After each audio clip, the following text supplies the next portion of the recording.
Global Transformation Astrology, GTA, with William Stickevers. And we know the Chinese Year of the Dragon, there's unexpected developments. Now, listen, if people go, I don't know if it's unexpected developments, William, I go, whoa, whoa, whoa. The fact that RFK left the party along with Tulsi Gabbard, along with like two key powerful Democrats, up and coming RFKs, he's like living history of the Democratic Party. He's like a living institution, leaves, gives a speech that devastates the Democratic Party. If you listen to that speech, actually, I'm going to take that speech and put it into a poem. I'm going to push it out there, right? For all the skeptical astrologers who defend the Democratic Party no matter what. That is unexpected. If you would have told me, William, I'm going to bet you $1,000 that RFK will do that, I go, no way. Tulsi Gabbard's going to leave the party and do the same thing. No way. Oh, yeah, and Elon Musk, who supported Democrats all the way up to 2022, left supporting Trump, will be with Trump, is going to be in his administration, along with running all these companies, all the companies he's doing, along with building this AI initiative, this national initiative to make sure America dominates the AI market and lands in Mars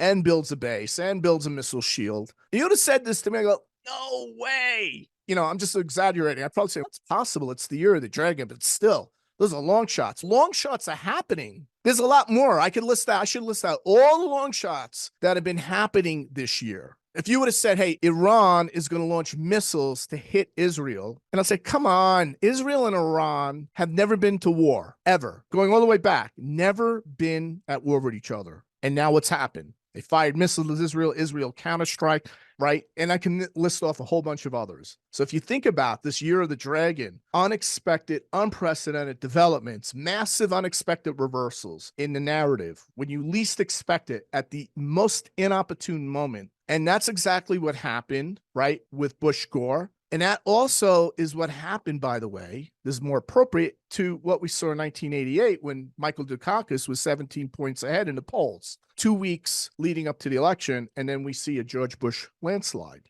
Okay, so now I looked at the chart and I said, all right, if I know all of this, and assuming the deep state doesn't pull a fast one, which is going to be much tougher to do, that's still a possibility. Assuming everything more or less is correct, then we have a tight race, but a likely early outcome. It may not be totally called. Not every race will be totally called, but we'll know the outcome on the earlier end, because of faster ballot processing in key states, because of reduced mail-in voting compared to 2020. They really fixed that problem. By the way, they said to certain states, you can count the votes after Election Day, but the Federal Election Commission will only count votes that have November 5th postmarked on that ballot. The federal government's, yeah, you could do it. You know what? We're only going to recognize the votes for November 5th. Anything like after 5 p.m. on November 5th does not get counted. Predictive country level patterns are very clear here, where we're seeing past voting consistency helping us predict outcomes across regions. And then the only potential delay is with the congressional results because of California. There's a lot of districts in California where you have congressmen going up for election, and we probably won't know the result of that maybe for a couple of weeks, right? My expectations is a clear outcome by early morning. Even if they don't have, okay, Arizona is trending red, Trump's ahead, but we're not going to know for 10 days.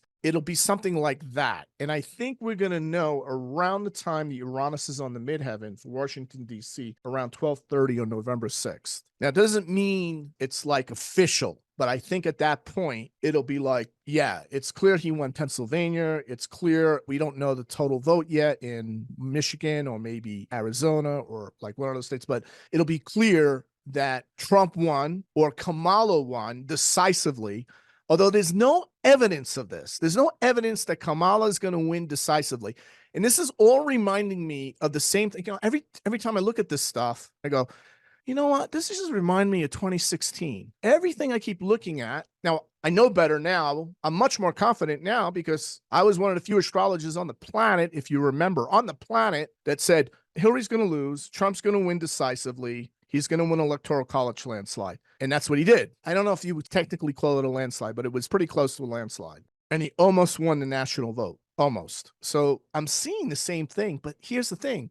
Trump is much stronger than 2016. Kamala is much weaker than Hillary. She's a much weaker candidate than Hillary. Trump is a much better candidate than he was in 2016. Much better. He has more money. He's got much more strength. He's got a better team. Kamala's team, we don't even know who's running her campaign. That's another thing. We don't know who's running her campaign. It's a mystery. And the other thing is, the economy is much worse now. The inflation is much worse now. Everything is much worse now. If you remember, go back to 2016 and think about how your financial and business life was compared to now. And I think we could all agree it's much worse now than it was. The environment is much more chaotic and volatile and uncertain, even if you have a small business that's doing okay right now, much more so than 2016. So if you think about that, it's just clear to me that Trump should smoke Kamala, blow her out, like completely blow her out. So it's a mystery to me where Trump is only up ahead 1%, let's say in Wisconsin, which always votes right of Pennsylvania. And the Pennsylvania polls have been really solid. And Trump's black box indicators, all his transits.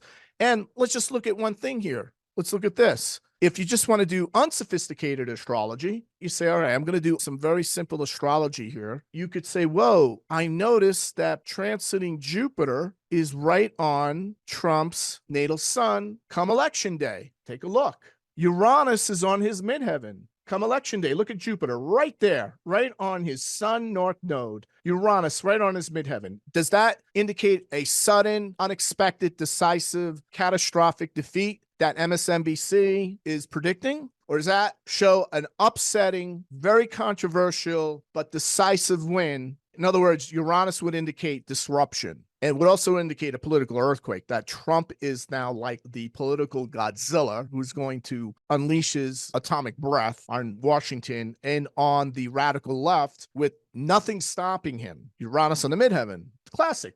Why do I use Godzilla? Because where's Uranus? Right on Algol. If Godzilla was real and he had a chart, he would have the sun or his midheaven or ascendant conjunct Algol. There's no doubt. He's like the hero, anti-hero titan. Nothing can stop him. And so you got Uranus there on the midheaven. You got Jupiter on the sun. And Jupiter hitting his sun node moon alignment. That's his lunar node. He's an eclipse baby. So it's activating his eclipse point. Just using simple astrology, he should be wiping her out. There should be no contest here. This is where I say we have Trump derangement syndrome that is driving this election more than anything else. And the fact that there's massive fear that if Trump takes over, the deep state and the neocons, all of them, the neoliberal cons, they're all in trouble. Right. And that is where we go back to what I said earlier, where things are just going to get insane as we finish out the election. So I really think there's two phases to this election. First phase is what happens November 5th. And then between November 5th and January 6th, when Congress has to authenticate and sanction, and Kamala Harris is the final approval, she has to approve the election. She gets to put the final rubber stamp or gavel onto the Senate confirmation of the Electoral College. Understand? To watch the full presentation and more like this on geopolitics, the economy, and world events from an archetypal and mundane astrological perspective, join the Global Transformation Astrology membership. Go to gta.williamstickevers.com. Become a GTA member today.